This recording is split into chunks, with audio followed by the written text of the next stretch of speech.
यासोबत कृषीच्या संदर्भातले काही मुद्दे या ठिकाणी मांडण्यात आले. काय दिलं रे बाबा? विशेषतः कर्जमाफीच्या संदर्भात बरीच चर्चा या ठिकाणी झाली. पहिल्यांदा तर अध्यक्ष महोदय, आपल्याला याची कल्पना आहे की कर्जमाफी हा एक परिस्थितीची आवश्यकता म्हणून आपण करतो. कुठल्याही कर्जमाफीने शेतकरी कधी श्रीमंत झाला नाही, तो होऊ शकत नाही. पण त्यावेळी शेतकऱ्याला क्रेडिटवरती बनवायचं, जेणेकरून त्याला सावकाराकडे जावं लागणार नाही, हे एक महत्त्वाचं उद्दिष्ट आपल्या कर्जमाफीचं असतं. आणि मी पुन्हा एकदा सांगतो की आम्ही विधानसभेच्या निवडणुकीच्या वेळी हा शब्द दिला होता, आम्ही कर्जमाफी करू. खरं म्हणजे आम्ही 2029 पर्यंत थांबू शकलो असतो, कारण सगळ्या निवडणुका जिंकलो आहोत आम्ही, कुठल्या निवडणुका बाकी नाही आहेत.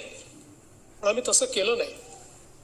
आम्ही ठरवलं की शेतकरी अडचणीत असेल तर त्याला कर्जमाफी दिली पाहिजे, आणि कर्जमाफीचा निर्णय आपल्या सरकारने केला. आता याच्यामध्ये आपण काय काय केलं तर कर्जमाफी असेल, एकवेळ समझोता असेल, प्रोत्साहनपर लाभ असेल. खरं म्हणजे एक गोष्ट मला अजून लक्षात आणून दिली पाहिजे की या कर्जमाफीच्या व्यतिरिक्त दरवर्षी हे सरकार आहे महायुतीचं 25,000 कोटी रुपये वीज माफीची देतं शेतकऱ्यांना. 25,000 कोटी रुपये दरवर्षी. हे पैसे भरावे लागतात, हे माफ नाही होत, हे भरावे लागतात दरवर्षी. पहिल्या वर्षी 20,000 कोटी, 22,000 कोटी, 25,000 कोटी हे पैसे आपण भरतो. आणि एकूण जर आपण कृषी विभागाचा आजचा आउटले बघितला, सगळं मिळून वेगवेगळ्या योजना आणि देणाऱ्या सबसिडी, तर तो 95,000 कोटी रुपयाचा आहे. 95,000 कोटी रुपये. आणि हा कर्जमाफीचा निर्णय आपण घेतला.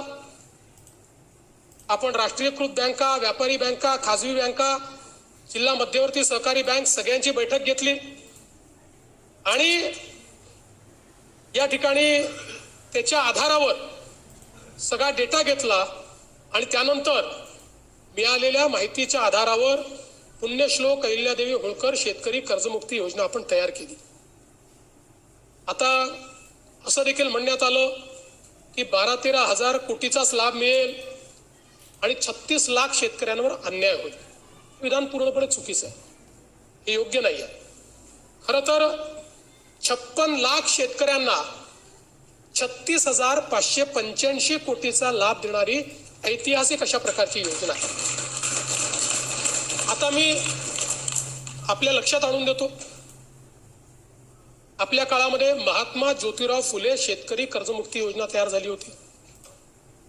यामध्ये केवळ अल्पमुदत पीक कर्ज आणि पुनर्गठित कर्जासाठी 2 लाख रुपयापर्यंत ही योजना तयार केली होती. मात्र पुण्यश्लोक अहिल्यादेवी होळकर मध्ये आपण 2 लाखापेक्षा जास्तही ज्यांची थकबाकी आहे त्यांनाही 2 लाखापर्यंत देतोय. आपल्या योजनेत 2 लाखावर 1 रुपया जरी वर असेल तरी त्याला कर्जमाफी मिळालेली नाही. इथे 2 लाखाच्या वर असेल तरी त्याला आपण ती कर्जमाफी देणार आहोत. आणि आपण जर बघितलं तर महात्मा ज्योतिराव फुले शेतकरी कर्जमाफी योजना जी आहे याच्यामध्ये 32 लाख शेतकऱ्यांना त्या ठिकाणी लाभ मिळाला होता. त्यापैकी बहुतांश शेतकऱ्यांनी पुन्हा कर्ज भरलेलं आहे, काही शेतकऱ्यांनी भरलेलं नाही. आणि म्हणून आपण ज्यावेळेस कर्जमाफीच्या संदर्भात निर्णय करायला घेतला त्यावेळी आपण एक प्रवीण परदेशींची कमिटी तयार केली होती. आणि या कमिटीला आपण काही लॉंग टर्म, काही शॉर्ट टर्म अशा पद्धतीनं काही सूचना द्यायला सांगितल्या होत्या. त्यामध्ये सूचना देत असताना काही लॉंग टर्मच्या दिल्या, काही शॉर्ट टर्मच्या दिल्या. पण एक गोष्ट प्रकर्षाने त्यांनी मांडली. खरं म्हणजे बोलताना रोहितजींच्या ते लक्षात आलं नाही. ते असं म्हणाले की नैतिकतेवर शेतकऱ्यांच्या प्रश्न विनोद. नैतिकतेवर नाही, त्यांनी त्या ठिकाणी जे मांडलंय, महाराष्ट्र एकमेव राज्य आहे की ज्या राज्यामध्ये 17 मध्ये कर्जमाफी, 20 मध्ये कर्जमाफी, 26 मध्ये कर्जमाफी, असं कुठेच झालं नाही. त्यांनी चिंताही मांडलेली आहे की बँकिंग सिस्टीमचं काय होईल. बँकेमध्ये कर्ज परत करण्याची जर असं एक शेतकरी प्रामाणिकच आहे, पण जर माहिती आहे की दरवर्षी सरकार करणारच आहे, तर मग वाट पाहतो माणूस, कशाला भरायचं बाबा कर्ज, खरंच करतायत का हे. आणि म्हणून त्यांनी इन्स्टन्सेस मांडले आहेत की कशा पद्धतीनं बँकांची परिस्थिती खराब होती. आणि म्हणून त्यांनी हे सांगितलं की काहीतरी डिस्टन्स ठेवा. ज्या लोकांनी कर्जमाफी मिळवली आता नुकतीच किंवा मागच्या कर्जमाफी योजनेत, त्या लोकांना जर पुन्हा कर्जमाफी त्यातले जर काही झाले असतील तर त्या ठिकाणी तुम्ही एक विविक्षित रक्कम त्याकरता भरा. पहिल्यांदा तर त्यांनी सांगितलं की तुम्ही त्यांना त्यात घेऊच नका, नाहीतर बँकिंग सिस्टीम कोलॅप्स होईल. पण मग त्यांनी सांगितलं की विविक्षित रक्कम भरा, काही रक्कम त्यांना भरू द्या, म्हणजे मग या ठिकाणी बँकिंग सिस्टीम चालेल. आता मुश्रीफ साहेब या ठिकाणी आहेत. मुश्रीफ साहेब आमच्या मंत्रिमंडळाच्या बैठकीत रोज सांगायचे की लवकर तारीख घोषित करा, कोणी कर्जच भरत नाही. आमच्या कोल्हापूर बँकेमध्ये रेग्युलर कर्ज भरणारे लोक होते, पण कोणी कर्जच भरत नाहीये. तारीख घोषित झाली, बरोबर भरले सगळ्यांनी, नंतरच्या लोकांनी कर्ज, आणि पुन्हा त्या बँकेची परिस्थिती. आज तुम्ही बघा, नागपूरची आमची बँक 90% नागपूरची बँक मागच्या घोट्यात बुडली. आज शेतकऱ्यांच्या तुलनेत सगळ्यात कमी जर कर्ज कुठे मिळत असेल तर ते नागपुरात मिळतं, कारण बँक नाहीये. जिथे जिथे बँका बुडल्या त्या ठिकाणी ही परिस्थिती तयार झाली. आणि म्हणून आपल्याला शेतकऱ्याला तर कर्जमाफी द्यायचीच आहे, पण सोबत बँकिंग सिस्टीम करता काही शिस्त लावणं हे देखील गरजेचं आहे. म्हणून अशा पद्धतीची शिफारस ही त्यामध्ये आली. आता मी तुम्हाला पुन्हा सांगतो की आपण जर बघितलं तर पहिले आम्ही 17 मध्ये छत्रपती शिवाजी महाराज शेतकरी सन्मान योजना केली, ज्याच्यामध्ये जवळपास त्या ठिकाणी 44 लाख शेतकऱ्यांना आपण मदत केली. त्यात 24 लाख शेतकऱ्यांना कर्जमाफीची योजना होती. 4.27 लाख शेतकऱ्यांनी एक वेळ समझोता केला. 14,89,000 शेतकऱ्यांना आपण प्रोत्साहनपर पैसे दिले.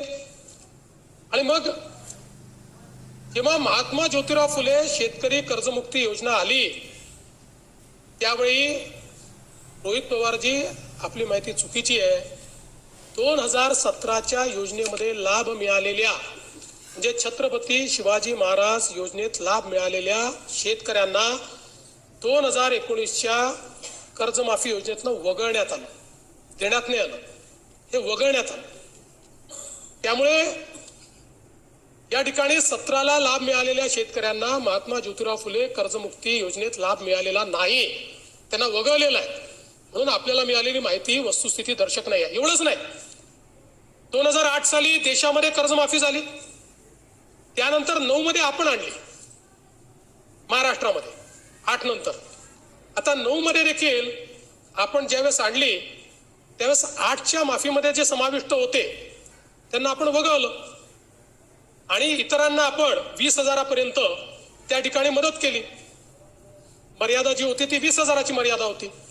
जवळपास 34 लाख शेतकऱ्यांना 4,000 कोटी रुपये आपण 2009 साली दिले होते. आणि म्हणून हे काही पहिल्यांदा झालेलं नाहीये. या प्रत्येक वेळी लगतची जी कर्जमाफीची योजना आहे त्या कर्जमाफीच्या योजनेतल्या जे पात्र झाले आणि ज्यांना लाभ मिळाला त्यांना वगळण्यात आलेला आहे. आणि आपण जर बघितलं तर याच्यामध्ये परतफेडीच्या संदर्भातही हे जे टाकण्यात आलं की 2026 आणि 27ला पैसे परत केले पाहिजे, याचे मागचा उद्देश हाच होता की आपण ज्यांना प्रोत्साहन देतोय, प्रोत्साहन घेत असताना त्यांनी पुढे नीट कर्ज भरलं पाहिजे, या दृष्टीनं आपण या ठिकाणी अशा पद्धतीची योजना केली होती. मला खरं म्हणजे मी तिन्हीचा चार्ट या ठिकाणी तयार केलेला आहे. आपल्या लक्षात येईल आतापर्यंतच्या योजनांमधली सगळ्यात मोठी योजना ही यावेळची कर्जमाफीची योजना आहे. टाळ्या याच्यानंतर वाजवा, टाळ्या याच्यानंतर वाजवा.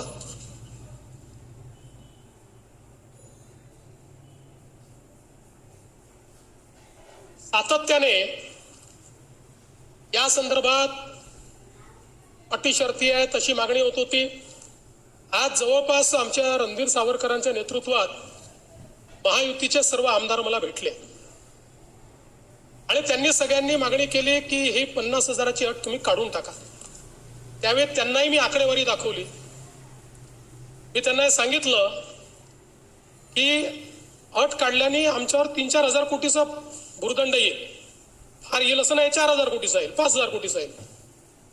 पण शिस्तीचा भाग म्हणून ही आणलेली आहे. त्यांना दाखवलं की समजा 1 लाखापर्यंत नेली तर 2 लाख शेतकरी असे राहतात की ज्यांच्यावर त्या ठिकाणी त्यांना याचा फायदा मिळत नाही. पण तरी देखील सगळ्यांचं मत होतं की 2 लाख शेतकरी का सोडतात.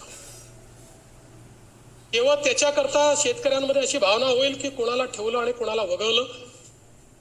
त्यामुळे मी आर्थिक शिस्त सांगत होतो आणि ते लोक मला ते सांगत होते की आपण व्यापक विचार केला पाहिजे आणि शेवटी लोकशाही आहे, त्यामुळे लोकशाहीमध्ये त्यांचा व्यापक विचार मी मान्य केला. आणि आता हे जे महात्मा फुले कर्जमाफी योजनेतले जे लोक होते ज्यांना 50,000 रुपयापर्यंत आपण म्हटलं होतं त्यांनाही 2 लाखापर्यंत कर्जमाफी झाली. आणि त्यासोबत 26-27चा जो नियम आहे तोही वगळण्यात येईल.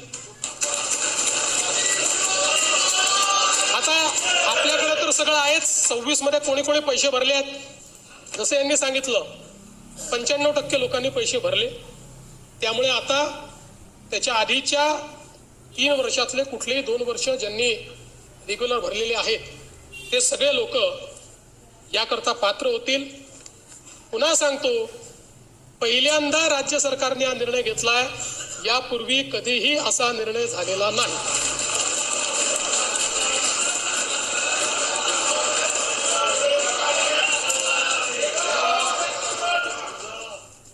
कापसाच्या